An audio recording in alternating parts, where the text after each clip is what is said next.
बिस्मिल्लाहिर्रहमानिर्रहीम। उम्मीद करने सब खैरियत नाल होंगे। तो अज का व्लॉग शुरू करने है जी। अपनी होंडा गड्डी है तो डेकोरेशन करके आप बरात लैके आए हैं तख्तर मुराद सलंगी मैरिज हाल। तो बरात इतने पहुँच गई है सलंगी मैरिज हाल अज सलंगी मैरिज हाल है। अज रश बेबा पिया इतने दो तीन वलीमे ने बरात ने बस सामने फसल ने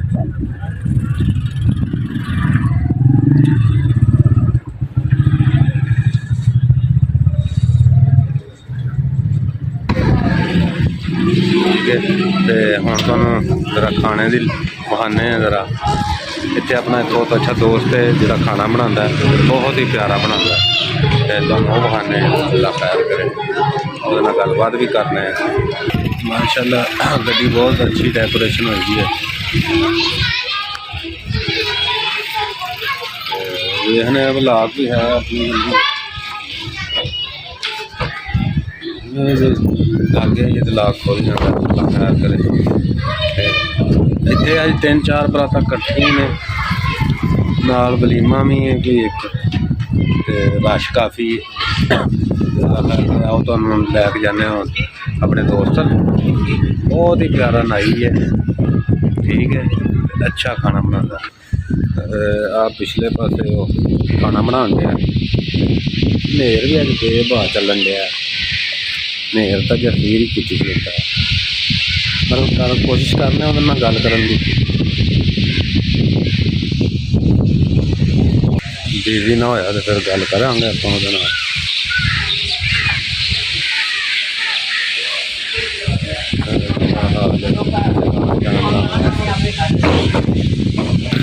अपने शहर की बहुत मशहूर आइसक्रीम देखी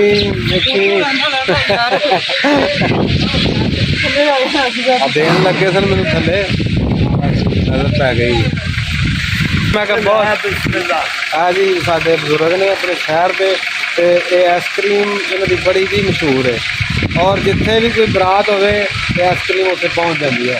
यह कार्ड जे नाल चेक करो ठीक है किसी को जरूरत हो तो रबता भी कर सकते हैं जी। आप आ गए अख्तर को अख्तर को मिलने गलबात करने बहुत ही प्यारा खाना शाना बनाता इतने अपने इलाके के जिन्ने भी ने सारे अख्तर नाल मिलते जुलते हैं। अस्सलाम वालेकुम भाई अख्तर मियां और सब ठीक है जी। अपना बड़ा प्यारा दोस्त है मज़े का खाना बनाता है शादियां ब्याहां से। इस टाइम भी एक बरात आई हुई है उन्होंने खाना तैयार कर रहा है। अख्तर मियां ठीक है जी माशाल्लाह जी बन रही है जी बीफ कौरमा अच्छा फ्राइड राइस चावल हाँ चिकन कौरमा सही है नाल जी आइसक्रीम वाह जी वाह। इन्होंने दिनों ही तो टाइम ही नहीं होना है नहीं अब मेरे ख्याल 7-8 तरीक तक तो राशि हाँ जी हाँ जी। ये बहुत प्यारे जे वीर ने और इन्ना लजीज खाना बनाते हैं। जिस किसी ने भी मेरे भरा ने खाना शाना तैयार कराना हो शादी वगैरह कोई भी प्रोग्राम हो तो रबता कर सकते हो। यह देखो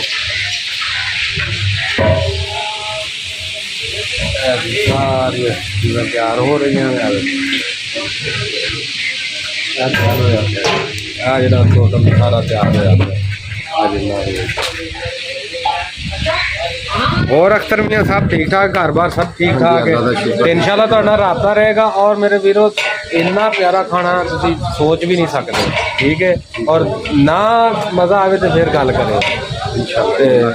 अज का व्लॉग आप खत्म करने इंशाल्लाह फिर इंशाल्लाह राबता करांगे भरा नाल भी ते तुहाडे नाल भी राबता होंदा रहेगा सही है।